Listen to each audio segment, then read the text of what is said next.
What's up, Michael here from Fitter Media, and in this video we're going to go over reusable sections that every SaaS website should have and how you can build out these components in Webflow so that you can just easily drag and drop them from page to page to save you a lot of time.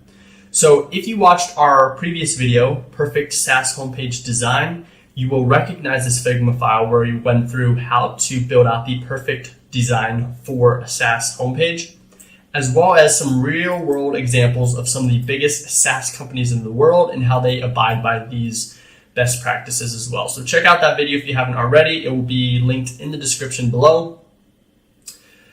But we are going to start with a header. So for example, this header right here could be used on many different places on a SaaS website. It could be used on feature pages, product pages, and more. So we are going to go over how to turn this header into a component in Webflow so that you can just easily drag and drop it and then swap out the text, swap out the image really easily, so it saves you a lot of time.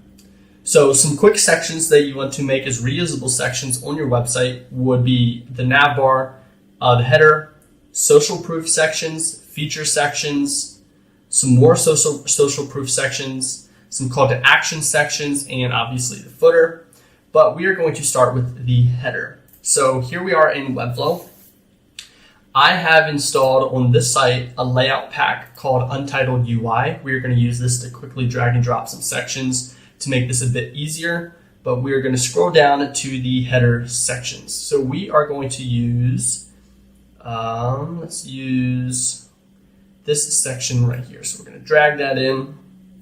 Now you may be like, well, you simply dragged and dropped it from there. Why can't I do the same? Well, the thing is, this is not a component. So if we made a design change or some sort of change to this header, we would have to make that same change to every page on the website that uses this header, and that would just be really time consuming. So now what we're going to do is we are going to turn this header section into a component. So in the designer, we're going to want to take the entire section, right click on that, and we want to click on Create Component. From here, we will name it. I'll just name it header. We'll click enter. And then now we have turned this into a component. So it looks the exact same, but you can see if I were to click out of here, so go to a different page. I just have to do this to take my mouse off the header. If we go back and I hover over this, you can see now the header kind of has a green tint to it and green borders. And it's also green in the navigator. This shows that this is a component. Another way you can tell is it has this little square box beside it that also signifies that this is a component. You can see if I try to click into the elements, nothing happens. It's because we have to double click into this component to access the content. Now what's really cool about having a component is if we were to create a new page here,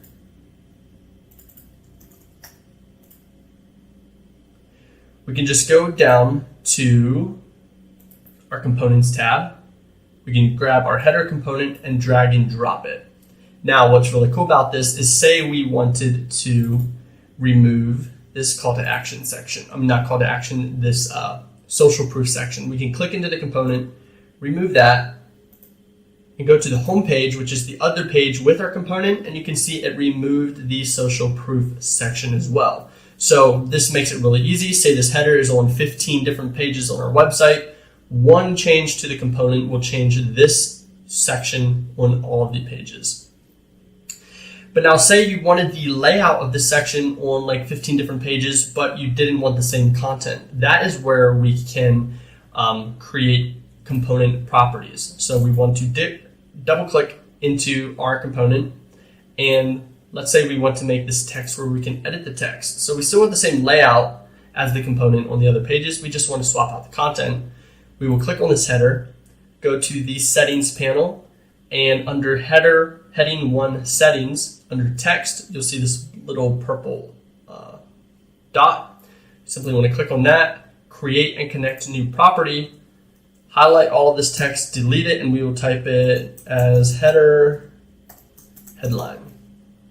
Or we'll just do headline. You can turn this into a multi-text field or a single line text field. We'll just keep it as a single line text field for now. Actually, we will do multi-line. And then what we will do is click on create. So now this section right here is it now has a property for this headline, which means we can change the headline here and it will apply to all components. Or if we go back to our other page, if we click on the component like normal, now there's some new fields here in the sidebar off to the right hand side. You can see we have a headline field, and here's our headline. So we will change this and just call this test headline. So we change the content here, but if we go back to the home page that has the component, the other component, you can see it maintains the original text. So this is how you can create components that you can just drag and drop onto different pages. If you make a design change to it, it will change the design for all of the pages, but you can also add in custom fields. We can do this with all of the fields. We can do this for this image field. We'll go to our settings, click on the blue dot at the image, create and connect the property. We'll just call this image, click on create, and we'll do this for this paragraph. We'll go to text, create and connect a new property, call it paragraph, click on create. Now if we go back to our other page, click on the component, we now have 3 fields, a headline, an image, and a paragraph. So we can just fill out some of this. I'm going to leave the image as is for now. And if we go over to our home page, you can see it is the same content as the home page. We didn't change it here, but we changed it on the other page and it changed there.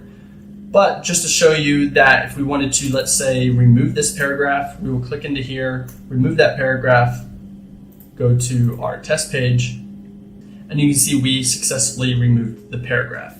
So that is how you can create reusable sections for your SaaS website in Webflow so that you can just easily drag and drop the components and save you a lot of time. And if you haven't checked out our other video, the perfect homepage for a SaaS website, check that out, link in the description below. Also, if you are looking for a Webflow design and development team, we offer unlimited Webflow design and development per month at a flat monthly rate. There will be links in the description below where you can check that out.